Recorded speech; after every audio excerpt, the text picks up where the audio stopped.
Hi hello friends, నేను మీ చంద్ర మాట్లాడుతున్నాను. Welcome back to Telugu movie channel. ఈరోజు మన వీడియోలో వచ్చేసి తమ్ముడిగా సినీ రంగంలో ఎంట్రీ ఇచ్చినటువంటి తనకంటూ ఓ ప్రత్యేక బ్రాండ్ని క్రియేట్ చేసుకున్నాడు పవర్ స్టార్ పవన్ కళ్యాణ్ గారు. ఆయనలో నిజంగానే పవర్ ఉంది. అదే ఆకర్షణ పవర్తో సినీ రంగాన్ని ఏలారు. తర్వాత రాజకీయాల్లోనూ రాణించి పవర్ఫుల్ మంత్రి పదవిని అయితే చేపట్టారు. మరి ఆయన గురించి ఈరోజు మన వీడియోలో తెలుసుకుందాం. తెలుసుకోబోతుంది మీ అందరికీ ఒక చిన్న రిక్వెస్ట్ ఏంటంటే, నా ఛానల్ ఇంకెవరైనా సబ్స్క్రైబ్ చేయని వాళ్ళంటే దయచేసి సబ్స్క్రైబ్ చేయండి. అలాగే బెల్ ఐకాన్ కూడా ఆన్ చేయండి. 10 ఏళ్లుగా ఎటువంటి పదవి ఆశించకుండా ప్రజాసేవలో ఉన్నారు. నిత్యం ప్రజలకు అందుబాటులో ఉంటూ సమస్య ఎక్కడ వచ్చినా అక్కడికి తాను స్వయంగా వెళ్ళి అవసరమైతే తన డబ్బు ఖర్చు పెట్టి పవన్ కళ్యాణ్ గారు ఆర్థికంగా నష్టపోతున్నా సరే తనను నమ్మి వచ్చినటువంటి వారిని న్యాయం చేస్తూ చేతనందిస్తూ సాయం అందిస్తూ ఇప్పటికీ అటు సినీ రంగంలోనూ ఇటు రాజకీయ రంగంలోనూ దీపాత్యాభినయం అయితే చేస్తున్నారు పవన్ కళ్యాణ్ గారు. సంవత్సర కాలంగా పవన్ ఏపీ రాజకీయాలలో బిజీగా ఉండడంతో ఆయన కమిట్ అయినటువంటి సినిమాలు ఆగిపోయేటువంటి పరిస్థితికి అయితే వచ్చాయి. చాలామంది కమెంట్స్ కూడా చేశారు, పవన్ని నమ్ముకుంటే అంతే, ఇక ఆ నిర్మాతలకైతే ఆ దేవుడి దిక్కని నెగిటివ్ కామెంట్స్ అయితే చాలామంది అయితే చేశారని తెలుస్తుంది.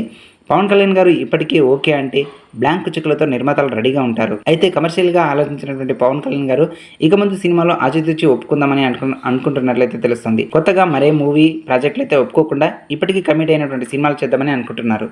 ఇప్పటికీ 80% షూటింగ్ పూర్తి చేసుకున్నటువంటి హరిహర వీరమల్లు మూవీ చాలా రోజులుగా ఆగిపోయి ఉంది.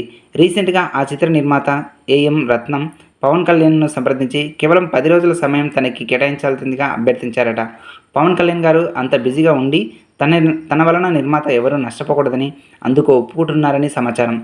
అదే జరిగితే త్వరలోనే ఈ చిత్రం పూర్తయ్యి రేపటి దసరాకో లేకో సంక్రాంతికో రిలీజ్ అవుతుందని ఫ్యాన్స్ అయితే సంబరాలు అయితే చేసుకుంటున్నారు.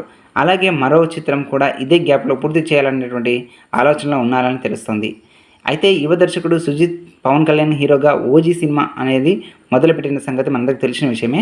ఈ మూవీని సైతం పవన్ కళ్యాణ్ గారు పూర్తి చేయాలనేటువంటి ఆలోచనలో ఉన్నారట. ఈ 2 చిత్రాలు పూర్తయితే తమ హీరో సినిమాలు ఈ సంవత్సరంలో చూసేయొచ్చని ఫ్యాన్స్ అయితే సంబరాలు అయితే చేసుకుంటున్నారు. 2022లో భీమ్లా నాయక్ తర్వాత పవన్ కళ్యాణ్ సినిమా ఏదైతే రాలేదు. 2 ఏళ్లుగా గ్యాప్ వచ్చిన 2 సినిమాలు లేటెస్ట్ సినిమాలతో మళ్ళీ పవన్ కళ్యాణ్ని చూడొచ్చని ఫ్యాన్స్ అయితే సంబరం చేసుకుంటున్నట్లు తెలుస్తుంది. ఓకే ఫ్రెండ్స్, ఇది ఇవాళ మూవీ అప్డేట్. మరొక మూవీ అప్డేట్తో మీ ముందుకు వస్తాను, మీ Chandu. Thank you for watching. Jai Hind.